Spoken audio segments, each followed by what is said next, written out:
o que o senhor espera do Brasil com essa nova geração? Uma pergunta que fizeram aqui para o senhor. Quem fez a pergunta foi Rony Moraes, não é isso? É Rony que fez a pergunta aqui. Rony, bom, pergunta, deu para entender, né? Professor, o que o senhor espera do Brasil com essa nova geração? Bom, eu acho que essa nova geração ela tem que passar por alguns desafios interessantes. A pergunta é muito complexa do ponto de vista sociológico, Rony, porque eu estou falando de coletivos, de pessoas numa diversidade, mas eu tenho algumas preocupações com essa geração. Primeiro, eu vou expressar quais são as preocupações que eu tenho, e segundo, eu vou falar da questão educacional, que eu acho extremamente importante. Primeiro, nós temos pessoas que são... Nunca tivemos uma carga de informações tão grandes para jovens como na atualidade. Nós temos jovens com uma carga enorme de informações. Porque há 30 anos atrás, na época da minha graduação, por exemplo, você, para obter informações, você tem que pegar um livro impresso e ler. Ou então ouvir mesmo que algo que você ouvia no rádio, era algo mais de noticiário, um comentário ou outro, mas não era coisa era limitada. Hoje você tem uma quantidade enorme, vivemos muito conectados, e nós temos uma possibilidade enorme de ouvir muita coisa, de ler muita coisa. Agora, o grande problema disso, Rony, qual é o grande problema disso? O grande problema é como as pessoas leem essas coisas.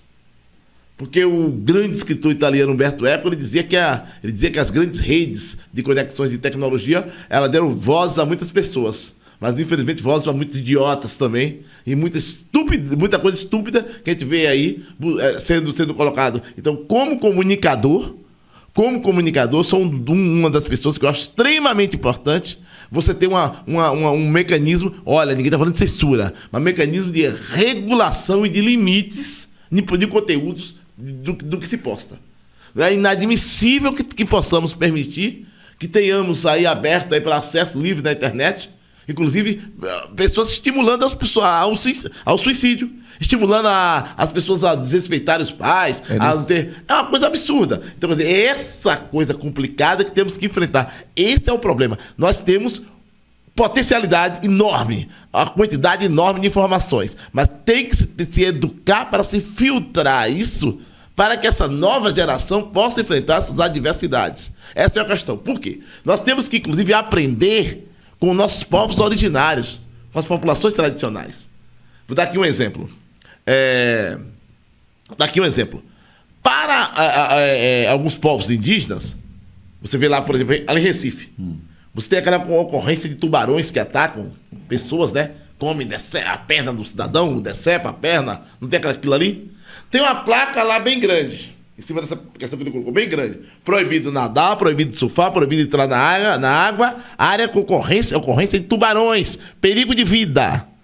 Aí o pai diz, não entre, a mãe diz, não entre, o avô fala, o tio fala, a tia fala, guarda-vidas fala, a polícia fala, todos falam, e o cara pega uma prancha, bota debaixo do braço, passa embaixo da placa e vai nadar. E às vezes perde a perna, perde a vida, fica numa situação com um impacto terrível para a família. Então a questão é, os indígenas que ocupavam aquela área, eles entravam na água, por exemplo, na desembocadura dos rios Capiberibe, Beberibe, no ciclo reprodutivo dos tubarões, por exemplo. Claro que a ocorrência de tubarões está relacionada a outros aspectos, não vai dar tempo de falar aqui. Como, por exemplo, aterro de áreas, aterro de manguezais, construção de algumas áreas. É um absurdo o Brasil aterrar, né? O Brasil, um país gigantesco como esse, o Japão, que é um país bem menor que o Brasil, tem uma parte montanhosa, aterrar, vai lá. Mas o Brasil, um país gigantesco como esse, aterrar o mar é um absurdo. Então, aterros que se fez, claro, houve impactos que alteraram a rota dos tubarões, começaram a se aproximar muito mais da praia, segundo alguns biólogos. Mas os indígenas, vários indígenas de diferentes etnias, sempre respeitaram os limites da natureza. Porque eles trabalham muito essa ideia da disciplina. E nós temos, infelizmente, pessoas que querem viver sem limites. Então, para mim, Rony, um dos grandes desafios da atualidade é trabalhar com esses jovens a explorar bem as suas potencialidades do ponto de vista educacional e trabalhar essa questão dos limites, disciplinas, organização. Isso está muito complicado. Essa ideia de que eu posso viver no mundo de maneira desregrada. O senhor fala de regulação, né? Que o senhor citou a questão da regulação. Tem que haver uma regulação. Claro, meu amigo, que a regulação isso é polêmico, professor. Mas como o senhor radialista... Mas eu estou lhe falando uma regulação do conteúdo discursivo de algumas coisas. Porque qual é a confusão que se faz com regulação? Se confunde regulação com censura. Isso, censura jamais. Jamais. Uma coisa é a opinião. Eu gosto de azul, você gosta de verde, mas um podcast tem que ter polêmica. Eu gosto de azul, você gosta de verde, ele gosta de amarelo. Isso é opinião, sem problema nenhum. Agora, alguém aqui disse assim, eu gosto do fascismo. Isso não é opinião. Porque a presença do fascismo implica a minha eliminação. Porque o racista quer a eliminação do negro. Eu não posso permitir que alguém tenha a opinião de postar alguma coisa que é a favor, por exemplo, de se exterminar os homossexuais. Tem pessoas que pregam isso. Eu não posso permitir isso na rede. Porque ao permitir isso na rede, seu sobrinho, seu filho, pode ser agredido na rua por alguém que está estimulando a agressão. Olha, eu não aceito de forma alguma, um exemplo, eu não aceito de forma alguma pessoa que seja um budista ou que seja de culto de matriz afro, de candomblé. Se isso foi alimentado durante um certo tempo, essas pessoas ao entrarem no restaurante para almoçar podem ser expulsas, podem apanhar, podem ser mortas pela violência. Então é um perigo esse tipo de conteúdo. Ou seja, o que é que eu quero que se regule? É se proibir conteúdos de ódio, de estímulo ao racismo, à misoginia. É isso que deve ser combatido. Isso em hipótese alguma. Tem grupos aí que postam coisa do tipo lugar de mulher na cozinha. Grupo de misóginos aí. Então, quer dizer, é um absurdo.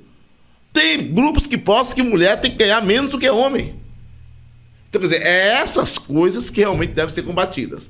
E quanto à questão desse cuidado, pelo seguinte, o que é que, se você parar para analisar, alguém pode entrar numa escola com a cruz suastra, que significa o nazismo?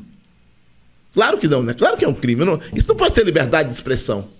Não, é minha liberdade, o corpo é meu, o dinheiro é meu. Se eu quiser comprar uma camisa com a cruz suastra, fazendo apologia ao nazismo, eu posso. Não pode. Não pode. Sabe por quê? O que você está defendendo prega a minha eliminação. Porque o ultranazista, o racista, ele é contra indígena, ele é contra negro, imigrantes, por exemplo. Uhum. Então eu não posso deixar que você defenda algo que pregue o meu extermínio. É simples assim. Eu tenho que trabalhar com o respeito à diversidade. Aí sim, isso é fundamental. Respeito à democracia, respeito à diversidade, o respeito ao outro, respeitar as pessoas na sua diferença.